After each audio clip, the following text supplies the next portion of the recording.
Salut les replayers, on se retrouve pour une nouvelle vidéo. Comme vous le savez, c'est le bilan de l'année en ce moment. C'est la fin de l'année 2023. On fait le bilan. Et comme vous le voyez derrière moi, aujourd'hui, c'est la Liga. On va parler de ton championnat favori, hein, un championnat déchu. Toi, fin d'année, là, t'as décidé d'abattre l'ennemi, c'est ça? C'est bien, continue. Non, non, t'inquiète, on va en parler le plus objectivement possible. Donc si t'es chaud, on démarre. Bah, écoute, je suis aussi bouillant que Jude Bellingham à l'intérieur de la surface de réparation. Voilà. Allez, c'est parti, on y va.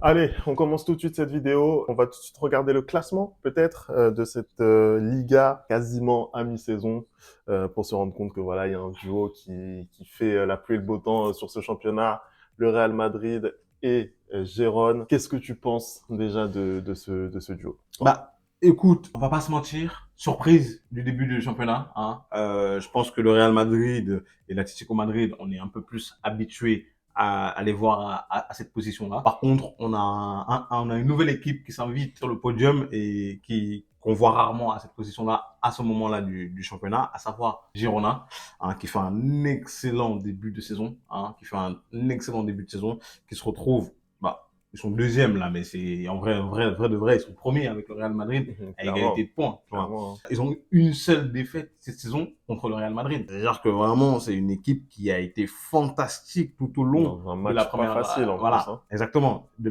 la première phase. Ils font quoi? Ils font 14 victoires, 3 matchs nuls et une seule défaite. C'est la meilleure attaque de Liga devant le Real Madrid. Et franchement, je suis assez surpris par cet effectif. Et on a tendance à penser que c'est pas mérité, pas du tout. Girona est l'une des équipes qui produit le meilleur football de Liga. Hein, c'est vraiment un football vers l'avant. C'est une équipe assez joueuse. C'est une équipe qui va pas défendre, que ce soit contre le Barça ou que ce soit contre l'Atlético Madrid. C'est une équipe qui joue. Que ce soit contre le Real même. C'est un gros match. Il y a eu 4-2, il me semble. À aucun moment, ils ont arrêté de jouer. Tu vois. Et moi, c'est ça que j'aime beaucoup. Ouais, je suis assez d'accord, hein. Vraiment, c'est la personnalité de cette équipe, moi, vraiment, qui m'impressionne. Parce que venir faire ce qu'ils ont fait, pas au Nou Camp, mais au Stade Olympique à Barcelone, et mettre en difficulté le champion d'Espagne en titre comme ça, comme ils l'ont fait, ça prouve vraiment qu'ils ont de la ressource. Ils ont jamais arrêté de jouer, même quand le Barça est revenu dans le match. Effectivement, je pense que c'est parti pour durer. Alors, est-ce qu'ils vont être champions en fin de saison? Ça, J'espère pas. ça, voilà, l'avenir nous le dira. Moi, personnellement, je pense quand même que ce sera compliqué pour aller chercher le titre. Mais en revanche, voilà, ils seront clairement pour moi européens et certainement en Ligue des Champions l'année prochaine par rapport à ce qu'ils produisent sur le terrain. Ils sont vraiment très très forts. L'Atlético Madrid, qui est la troisième équipe de ce classement et de ce Mhm. podium, qu'est-ce que tu penses de cette équipe en sachant que voilà, ils ont eu, voilà, on a un Antoine Griezmann qui performe de nouveau, qui marche sur l'eau, qui fait partie des meilleurs buteurs du championnat. Comment tu les sens toi? Bah, écoute, on a un Atlético Madrid qui, jusqu'à il y a 2 journées, n'avait pas encore fait de gros faux pas. C'est la seule équipe qui a réussi à battre le Real Madrid en cette première phase, un match où justement l'Atlético Madrid montre enfin qu'elle sait jouer au football. Et on a une équipe cette saison qui sort balle au pied, qui joue au football, qui n'est pas forcément en défense à défendre et à attendre les contre-attaques. Moi, c'est ce que j'aime bien dans cette équipe d'Atletico cette saison. Comme tu l'as dit, Antoine Griezmann qui est en surperformance, c'est vraiment fantastique. On a également Llorente qui est très très bon. Le seul problème que j'ai avec cette équipe, par contre, d'Atlético Madrid, c'est chaque fois qu'ils vont jouer le Barça, Je leur savais jeu qu'il allait dire change. ça. Je Je ne savais qu'il comprends allait dire pas. ça. C'est-à-dire que contre toutes les équipes de Liga, ils jouent d'une manière, et quand ils vont jouer le Barça, défensif, Il joue d'une autre manière. ils vont être... je comprends pas. Là, c'est vrai que sur ce match contre le Barça, ils changent de dispositif. Ils sont parqués derrière avec leurs 5 défenseurs. On comprend pas tellement pourquoi, d'autant plus qu'on n'a pas un FC Barcelone flamboyant cette saison. Et c'est vrai que il passe un petit peu à travers de ce match et ça permet au FC Barcelone de s'imposer. Ouais. Le FC Barcelone, justement, qui est quatrième de ce classement, qui déçoit hein, globalement hein, le champion en titre, qui a égalité de points avec l'Atlético Madrid. Est-ce que tu penses qu'ils peuvent remonter, se remêler à la lutte pour le titre? Oui, je pense que c'est pas terminé pour le FC Barcelone, même si en effet, tu viens de le dire, ils déçoivent énormément. Dans ce début de saison, je pense que c'est l'équipe avec, on va le voir un peu plus tard, avec Villarreal, Osasuna et Valence, par exemple, et Séville aussi, qui déçoit le plus parce que, en fait, Barcelone, Xavi, l'année dernière, il réussit à gagner la Liga, certes, parce que aussi le Real, c'est compliqué, l'Atlético Madrid, c'est compliqué aussi, mais tu t'attends à ce que le Barça fasse un peu mieux cette année. Et puis même, généralement, quand le Barça n'a pas forcément les résultats, au moins le Barça a le jeu. Et cette année, c'est ni l'un ni l'autre. C'est-à-dire qu'il n'y a ni le jeu, ni les résultats. Mm. Et tu as l'impression que n'importe quelle équipe, vraiment n'importe quelle équipe, peut mettre à mal ce Barça-là. Mm. N'importe quelle équipe de Liga, comme de Ligue des Champions. Et ils nous l'ont prouvé, que ce soit en Ligue des Champions ou en Liga, ils ont énormément de mal. C'est-à-dire qu'il y a des matchs où le Barça sait faire, normalement, d'habitude, le Barça sait très bien faire. Là, cette saison, c'est compliqué. On se retrouve face à un Barça avec une inefficacité aussi qui est criante, notamment Robert Lewandowski, hein, qui est pas en forme depuis le début de la saison. Je pense aussi qu'il cristallise parfaitement les doutes de cette équipe barcelonaise. Un entraîneur aussi, Xavi, je pense qu'il n'admet pas forcément quand il se trompe. Défaite contre le Real, typiquement. Je crois que c'est la saison, la semaine d'après, et il gagne. Et du coup, il dit que, ah, bah, vous voyez, on s'était pas trompé contre le Real, on a juste eu de la malchance. Non, non, à un moment donné, je pense que si le Barça veut s'en sortir aujourd'hui, Xavi doit prendre ses responsabilités. Après, Xavi, bon, on le sent un petit peu tendu en ce moment. Là, il a encore poussé une énorme gueulante lors du match contre Almeria. Ça leur a permis quand même d'inverser la tendance et de s'imposer, je crois, 3-2 au final. Ouais. Mais c'est vrai qu'on sent une équipe vraiment qui est en manque de confiance. On sent que voilà, son attaquant Lewandowski n'a pas encore trouvé la recette cette saison pour réitérer ce qu'il faisait depuis qu'il était arrivé au Barça. Donc tout ça, ça pose problème. Ça pose problème sans un grand buteur, c'est compliqué. Même derrière, on sent pas forcément l'assurance tout risque.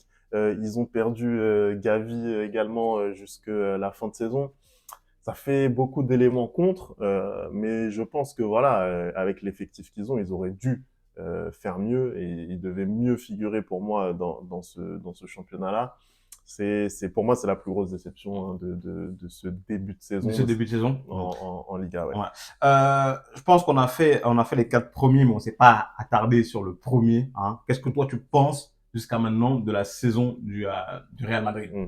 Écoute, c'est le Real Madrid qu'on connaît, c'est-à-dire un Real Madrid clinique, c'est un Real Madrid pragmatique, c'est un Real Madrid voilà, qui gagne tout simplement, qui est pas forcément flamboyé dans le jeu, qui a recruté voilà peut-être le meilleur joueur du monde actuellement, qui Disons les termes, le meilleur joueur du monde. ça je peux pas te l'enlever. C'est vrai que Jude Bellingham voilà c'est le leader du classement des buteurs en Liga cette saison, mais au-delà de ça, ce qu'il fait sur un terrain et sa technique vraiment soyeuse, moi c'est un régal. Je voudrais aussi rendre hommage à Carlo Ancelotti parce qu'on a une pléiade de blessés au Real Madrid. Voilà, on sait que son dispositif, notamment en 4-4-2, faisait pas que des heureux du côté des supporters. Moi le premier. Toi le premier. Et force est de constater qu'il arrive à garder de la continuité dans cette équipe et dans les résultats, peu importe les joueurs qu'on voit, notamment offensivement, peu importe les combinaisons qui sont tentées. En ce moment, on voit beaucoup plus un Brahim Diaz, par exemple. Et malgré ça, bah, on garde ce niveau de performance, on garde justement ces résultats-là. Donc ça, c'est vraiment à mettre à son actif.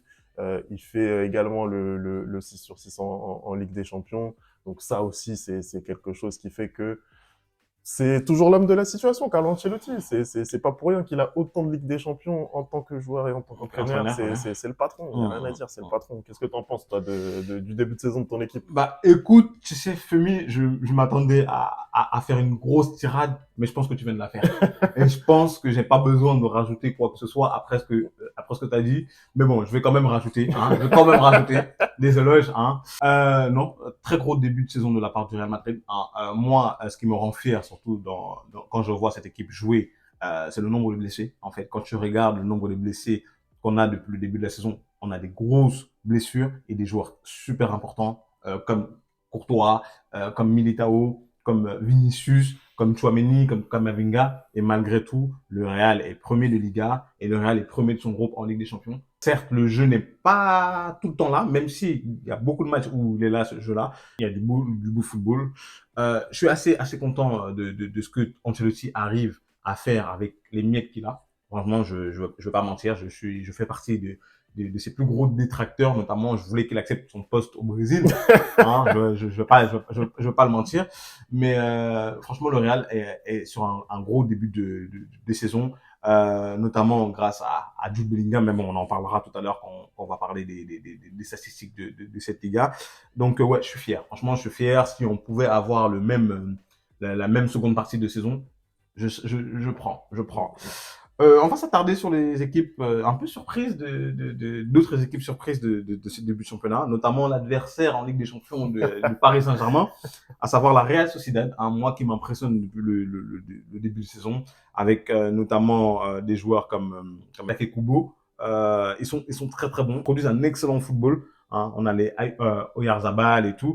C'est une équipe que j'aime beaucoup. C'est une équipe que j'aime beaucoup. Et comme je te disais, pour moi, faudra que le Paris Saint-Germain fasse très très attention parce que cette équipe-là joue très bien au football. Ben écoute, en fait, t'as tout dit, c'est une des meilleures équipes du point de vue du jeu en Espagne. Voilà, c'est l'équipe aujourd'hui la plus chatoyante. Et c'est vrai que, bon, même s'ils sont sixième de Liga aujourd'hui, euh, voilà, ils ont réussi une poule de Ligue des Champions pleine. Ils sortent premiers de leur poule. Dans une poule, il y a le Benfica et l'Inter, on le rappelle. Donc c'est pas rien. Ils ont de remarquables joueurs de ballon, t'en as parlé notamment avec Take Kubo, mais pas que, pas que. Moi, je pense que peut-être ce qui leur manque, c'est peut-être un attaquant de pointe de renom, parce que celui qui joue le plus souvent à ce poste-là, c'est Mikel Oyarzabal, et c'est vrai qu'il a d'autres qualités en fait. C'est plus pour moi un milieu offensif que un buteur né. Mais dans tous les cas, c'est une équipe qui joue très très bien au ballon. On peut parler aussi de Mikel Merino au milieu de terrain qui fait énormément de bien. Donc c'est une équipe qui va être très très très difficile à battre pour nous Parisiens. Et voilà, je voulais les mettre en valeur par rapport à ce qu'ils ont proposé cette saison, également en Liga. On se rappelle du match face au FC Barcelone où ils ont dominé absolument toute la partie outrageusement. Et on se demande comment ils font pour ne pas gagner le match et pour le perdre, surtout d'ailleurs. Bref, c'est une équipe qui est très très forte et à voir comment ils vont se comporter en deuxième partie de saison en Liga avec l'enchaînement des matchs. On va passer sur un peu le bas de tableau de cette Liga et on retrouve des équipes dont on n'est pas forcément habitué, à savoir, je ne parle pas du Celta ou de Grenade ou encore Almeria, non, je parle plus au niveau de la 15e place où on voit Séville. Séville qui se retrouve étrangement à la 15e place de ce championnat-là. C'est pas dans les habitudes de Séville. Hein. Ils ont pourtant un effectif avec Enesri notamment. Ils ont recruté aussi Sergio Ramos. Ils ont Rakitic, ils ont Ocampos. Mais ça marche pas. Cette saison, ça a du mal pour Séville. Ça marche pas, mais ça commence à faire un petit moment que ça marche pas en Liga. Je suis désolé, hein, mais ça commence à faire un moment. Effectivement, ils ont recruté Sergio Ramos pour essayer de stabiliser un petit peu cette défense. Ça ne porte pas ses fruits. On a plus également Yacine Bounou hein, également. Exactement, ouais. Qui est parti. Voilà, qui est parti. Et effectivement, même ce qu'on a vu d'eux sur la Ligue des Champions, ça a été très très compliqué. Ils sortent par la toute petite porte en dernière place. Bref, ça va être une deuxième partie de saison très très longue pour les Sévillans. On peut aussi parler donc dans la zone de relégation du Celta Vigo, le Celta Vigo qui est habitué aussi à aller voir là. Voilà, qui est 18e, bon, qui est habitué à faire un petit peu l'ascenseur en Liga, qui a annoncé se séparer de Luis Campos qui voilà faisait un petit peu le double job avec le PSG. Voilà, ça aussi ça sent pas très très bon pour cette équipe du Celta. On les avait vu faire en début de saison quand même une relative bonne performance face aux Madrilènes. Bon, après, tu sais, les équipes comme ça, quand ils jouent le Real Madrid, ils sont transcendés. Hein, je comprends pas. Pourtant, quand ils vont jouer d'autres équipes du championnat, à savoir le Barça, Ah, ça va à 15 derrière. Je comprends pas trop, mais bon.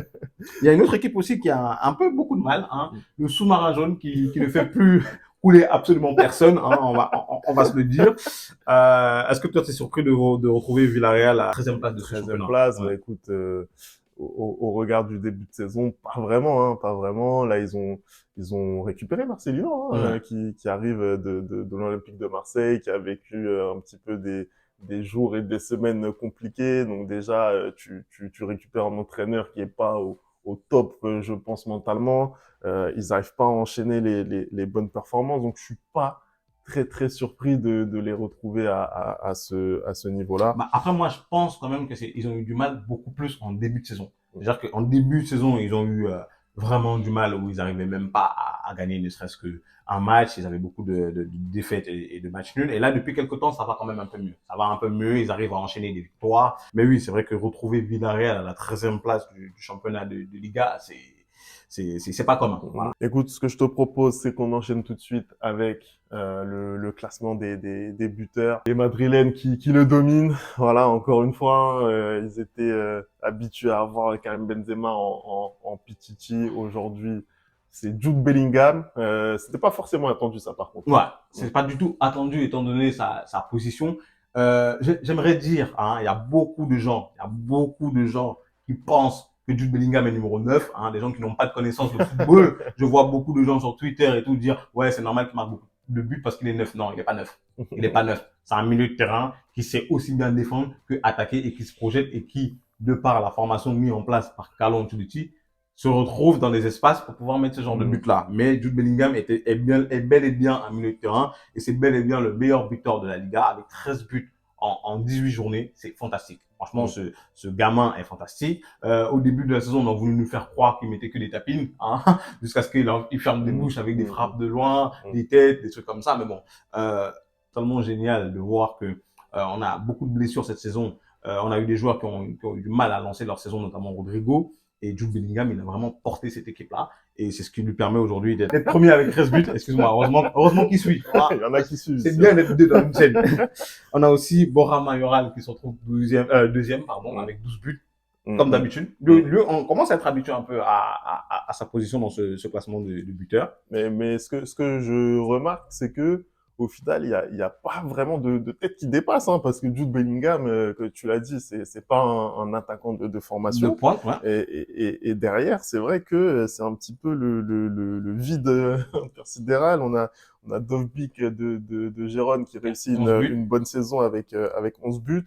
Antoine Griezmann également, qui n'est pas Attaquant et qui a 11 buts et aussi. qui a Mais 11 buts aussi. après, Antoine fait un excellent début de saison avec l'Atlético Madrid. Vraiment, il est devenu le co-meilleur buteur du club. Et oui, en fait, comme tu le dis, on n'a pas les buteurs largement devant, comme ça a pu être le cas avec Benzema et Lewandowski. Et notamment, Lewandowski de cette saison qui a 8 buts. Il a énormément de mal. Il a énormément de mal parce que on le voit dans sa confiance. C'est-à-dire que là encore, le dernier match du Barça, il marque pas, mais il a les occasions pour marquer. Et normalement, ça, c'est des occasions pour Lewandowski, c'est but. C'est but. Et là, il n'arrive pas, il n'y arrive pas. Non, après, je pense que ça traduit quand même un niveau, je vais le dire, hein, désolé Anderson, mais ça traduit quand même. Je te vois venir. Je te vois venir. Vas-y, vas-y. Petite baisse de niveau par rapport à l'excellence de la Liga qu'on a pu connaître, notamment dans les années 2010.